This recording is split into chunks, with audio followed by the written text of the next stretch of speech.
the ionization energy increases only slightly along D series. The doubly or more highly charged ions have DN configuration with no s electrons. A general trend of increasing values of second ionization enthalpy is expected as the effective nuclear charge increases because one d electron does not shield another d electron from the influence of nuclear charge. मतलब यहाँ पर जब हम ionization energy increase होती है बहुत slightly 3D series में, क्योंकि जैसे जैसे डी इलेक्ट्रॉन्स ऐड होते जाते हैं तो डी इलेक्ट्रॉन्स में इतना इफेक्टिव शील्डिंग इफेक्ट नहीं है कि वो न्यूक्लियर चार्ज को ओवरकम कर सके। इसलिए जैसे जैसे एटॉमिक नंबर इंक्रीज होता जाता है आयनाइजेशन एंथैल्पी इंक्रीज होती जाती है। Because d orbitals differ in direction, however, the trend of steady increase in second and third ionization enthalpy breaks. इसीलिए मैंगनीज तक आयनाइजेशन एंथैल्पी इंक्रीज होती है एस इलेक्ट्रॉन के रिमूवल के बाद सेकेंड और थर्ड में, लेकिन Mn+2 और Fe3+ रेस्पेक्टिवली के बाद नहीं, क्योंकि pairing of electrons start.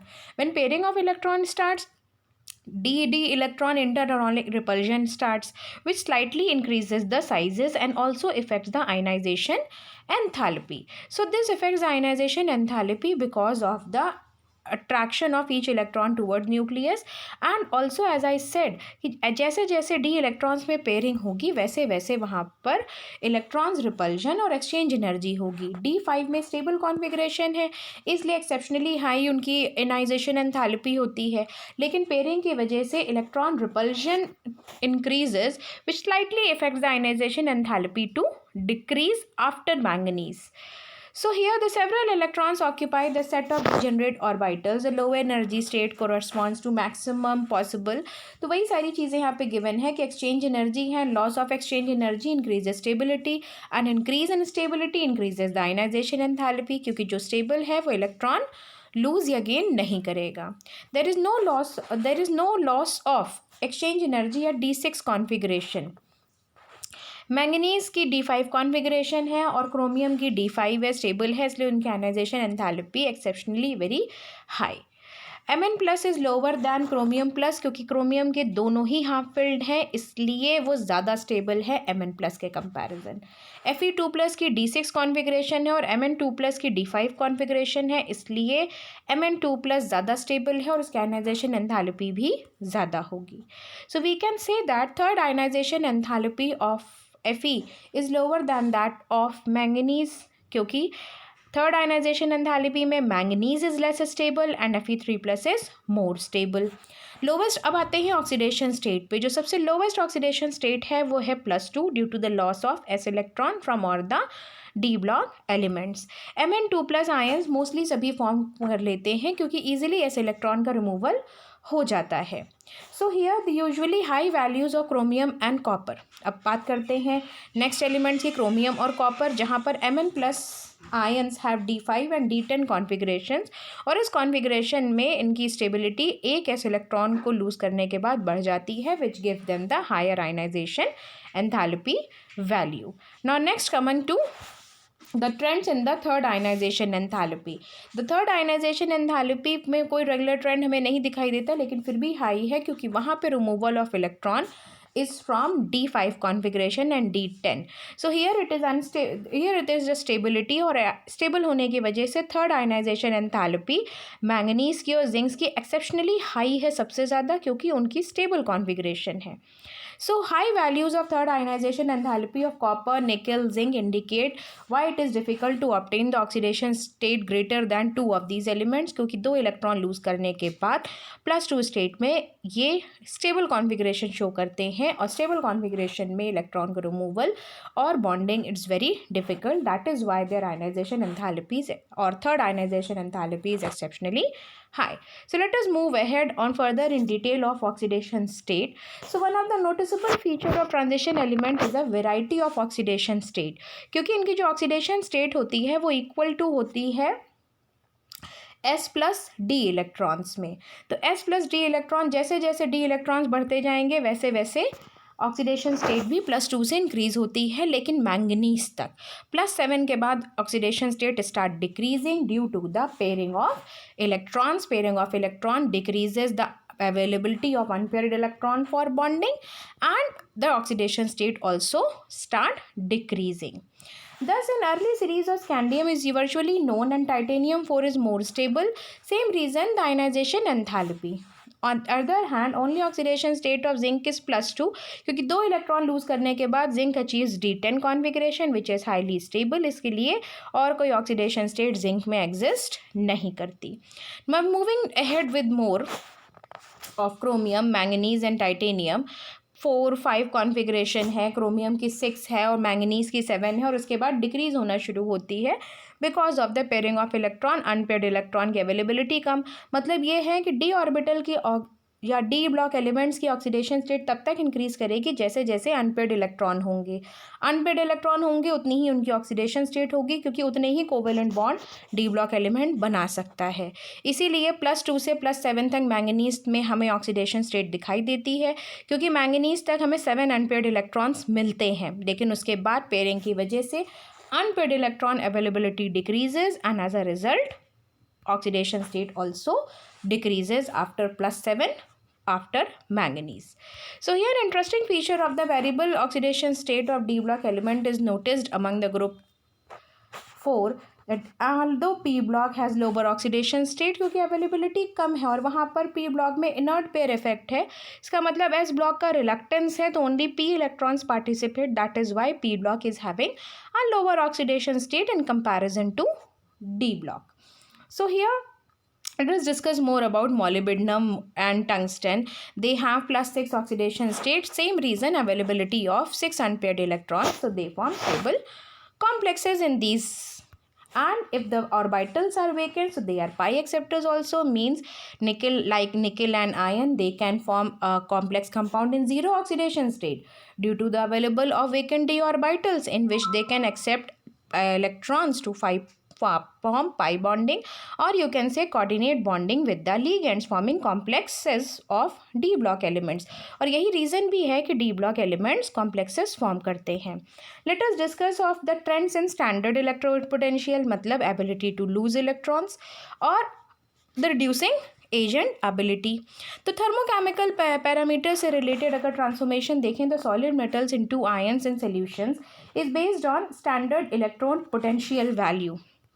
The observe value of E0, मतलब जितनी ज़्यादा नेगेटिव वैल्यू होगी E0 की उतना ईजिली इलेक्ट्रॉन लूज हो सकते हैं. Unique behaviour of copper having a positive, मतलब पॉजिटिव E0 है means ability to lose electrons is less. इसीलिए कॉपर E0 वैल्यू पॉजिटिव होने की वजह से हाइड्रोजन को डिस्प्लेस नहीं कर सकता. A very important question, why copper can not displace hydrogen from acids? Because of its positive E0 value. सिर्फ oxidising agent like nitric acid and hot sulphuric concentrated acid which are very strong oxidising agent reacts with copper and the acids get reduced, means hydrogen is removed. Otherwise no other acid can remove their hydrogen when react with copper. Transformation of copper solid to copper 2+ is not balance क्योंकि hydration enthalpy बहुत high होने की वजह से के बावजूद +2 में easily नहीं आ पाता because of positive E0. The general trend of less negative E0 values across the series is related to general increase in the sum up of first and second ionisation enthalpy. क्योंकि size decrease हो रहा है तो first और second ionisation enthalpy increase हो रही है जो इलेक्ट्रॉन का लॉस डिफिकल्ट करते हैं. लेकिन फिर भी मैंगनीज, निकल और जिंक की E0 वैल्यू ज़्यादा नेगेटिव है. Question arises why? क्योंकि 2 इलेक्ट्रॉन लूज करके they achieve stable configuration of D5 and D10, so which is makes them easily coming into the ionic state of +2. Now let us discuss more about them of configuration. You can say the ionic state of +2 and +3. तो in short we can say वही elements +3 में ज़्यादा stable हैं जिनमें D0, D5 और D10 की configuration है. +2 में वो ज़्यादा stable हैं जिनमें D10 और D5 या D0 की कॉन्फ़िगरेशन है. मैंगनीज +2 में ज़्यादा स्टेबल है क्योंकि वो D5 में है, +3 में कम. आयरन +3 में ज़्यादा स्टेबल है क्योंकि D5 कॉन्फ़िगरेशन है. वेनेडियम +2 में ज़्यादा स्टेबल है क्योंकि +2 में D5 कॉन्फ़िगरेशन है. Now more about the trends of stability of higher oxidation state. Now why the high and which elements the higher oxidation state is most stable. Titanium tetrahalides form करता है, vanadium पेंटाहैलाइड्स form करता है, chromium हेक्साहैलाइड form करता है. +7 state सिर्फ manganese के पास है क्योंकि इतने ही अनपेड इलेक्ट्रॉन मैक्सिमम मैंगनीज़ के पास है, और वो simple halides but manganese trioxide fluoride form करता है. Manganese no metal has tri halide except FeX3 and cobalt F3. ऐसा क्यों? क्योंकि ability of fluorine to stabilise the highest oxidation state, सिर्फ फ्लोरीन ही +7 और किसी भी एलिमेंट की हाईएस्ट ऑक्सीडेशन स्टेट में कंपाउंड फॉर्म कर सकता है, क्योंकि फ्लोरीन में ही हाईएस्ट इलेक्ट्रोनेगेटिविटी है that can balance the highest oxidation state of d block element. So this is the reason that elements in their higher oxidation state form fluorides easily, no other forms. Now more about vanadium. Vanadium is having +5 oxidation state highest and form fluorides and oxohalides also. Important thing about manganese oxofluoride is that oxygen is forming a pi bonding with manganese. So here bonding explanation is also been asked. Copper halides. Now another important question of copper halides, that copper 1 halide and copper 2 halide. ये भी एक important question है board का कि Cu+2 and Cu+1 which one is more stable. Cu+2 is forming a compound and getting reduced to Cu+1 Cu2I2. Now many copper 1 compounds are unstable in aqueous solutions and undergo disproportionation reaction and form +2. Now reason arises why? Because of the stability of +2 and more negative hydration enthalpy of +2 in aqueous state, copper +2 is more stable. So here stability of +2 is rather than +1. It is due to the much more negative hydration enthalpy जो भी मैंने आपको बताई, and more compensates the second ionization enthalpy of copper क्योंकि easily वो एक stable configuration occupy कर लेता है. The ability of oxygen to stabilize the highest oxidation state is demonstrated in their oxides. मतलब ये कि highest oxidation number of oxides coincides with group number and scandium manganese सभी oxygen के साथ highest oxidation state में एक stable oxides बनाते हैं. ऐसा क्यों? क्योंकि ऑक्सीजन में एबिलिटी है हाईएस्ट ऑक्सीडेशन स्टेट को स्टेबलाइज करने की, even more state exceeds than fluorine, more than fluorine. ऐसा क्यों?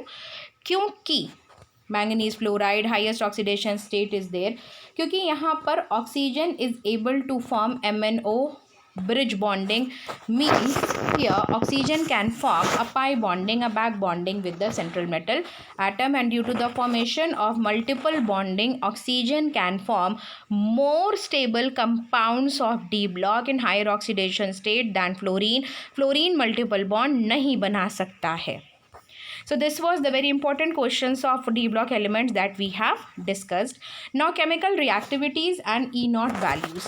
Transition metals have widely their chemical reactivity, बहुत ज़्यादा sufficiently electropositive है to dissolve the mineral acids. They are noble also, unaffected by single acids. ये सारी चीज़ें अभी हम लोगों ने discuss की. The metal of first series with exception of copper relatively more reactive and oxidized by 1 molar H+, क्योंकि उनकी E0 वैल्यू नेगेटिव है, लेकिन कॉपर नहीं कर सकता क्योंकि उसकी E0 वैल्यू पॉजिटिव है. The actual rate at which these metals react with oxidizing agents like H+ are sometimes slow. For example, titanium, vanadium in practice are positive to dilute non-oxidizing agents and room temperature. The E0 values of Mn2+ indicate decreasing tendency to form divalent ion. The general trend towards less negative E0 values related to increase. अब ये क्यों? Reason बहुत simple है, क्योंकि nuclear charge increase होने की वजह से sum up of first and second ionisation enthalpy increase हो रही है, इसीलिए उनकी E0 वैल्यू लेस नेगेटिव हो रही है और ये टेंडेंसी डाइवेलेंट की बनाने की भी कम होती जा रही है. Interesting note that E0 value for Mn इसके लिए मोर नेगेटिव क्यों है? क्योंकि 2 इलेक्ट्रॉन लूज करने के बाद ये स्टेबल कॉन्फ़िगरेशन में आ जाते हैं, मैंगनीज D5, जिंक D10, और इसी वजह से इनमें मोर नेगेटिव हाइड्रेशन एंथैल्पी भी है और E0 वैल्यू भी है. E0 values of redox couple like Mn3+ and Mn2+, he shows Mn3+ and Cu3 and cobalt 3+ are strongest oxidizing agent. क्यों? क्योंकि +3 स्टेट में easily ये इलेक्ट्रॉन्स एक्सेप्ट कर सकते हैं बिकॉज ऑफ अनस्टेबल कॉन्फिगरेशन.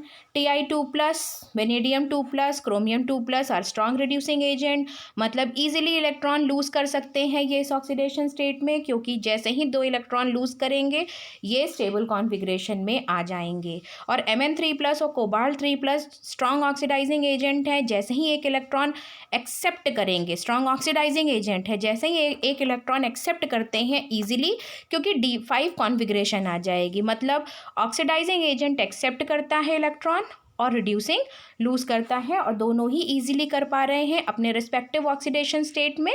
क्यों? क्योंकि स्टेबल कॉन्फिगरेशन मिल रही है. तो +3 स्टेट में those metals will be oxidizing agent. They can achieve stable configuration after accepting an electron.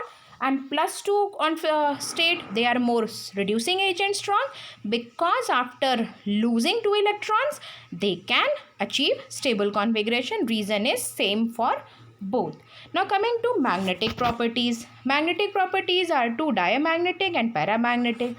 D block on the availability of unpaired electron can be diamagnetic and paramagnetic, and the availability of unpaired electron, ज़्यादा unpaired electron present है तो ज़्यादा paramagnetic है, सारे paired हैं तो diamagnetic है.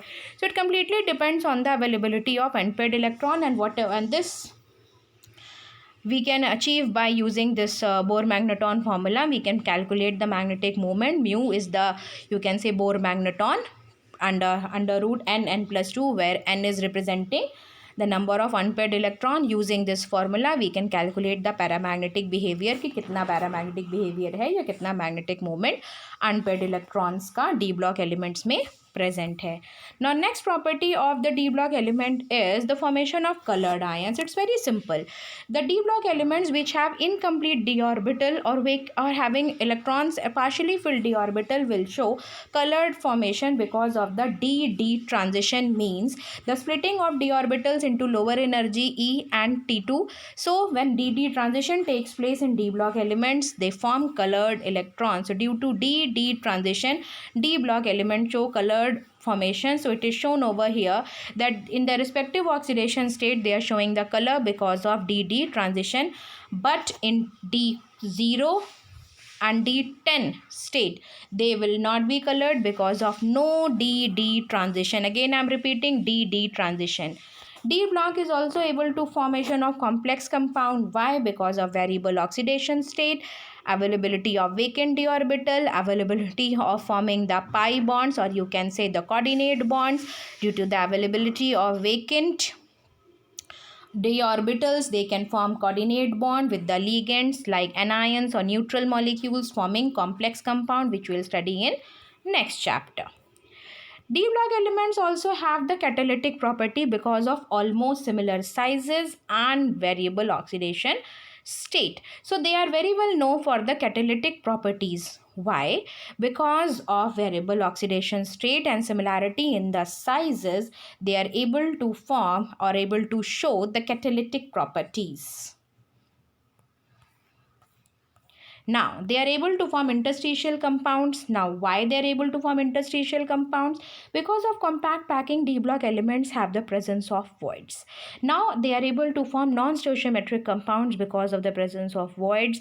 The other metals or other elements can easily adhere to their voids, forming a temporary compound, or you can say interstitial compounds.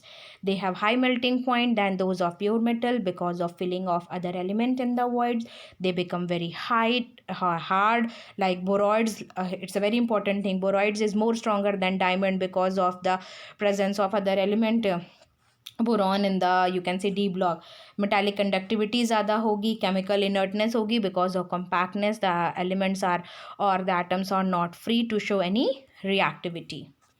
Now alloy formation, they show catalytic property and alloy formation. Alloy because of similar radii. So this is very important. Catalytic property, variable oxidation state, and alloy formation because of similar radii. They have often high melting and high melting points, but similar sizes. They are able to form alloys. So as their sizes is very similar, they can easily form alloys among them. More compounds of D block elements we'll discuss in our next video.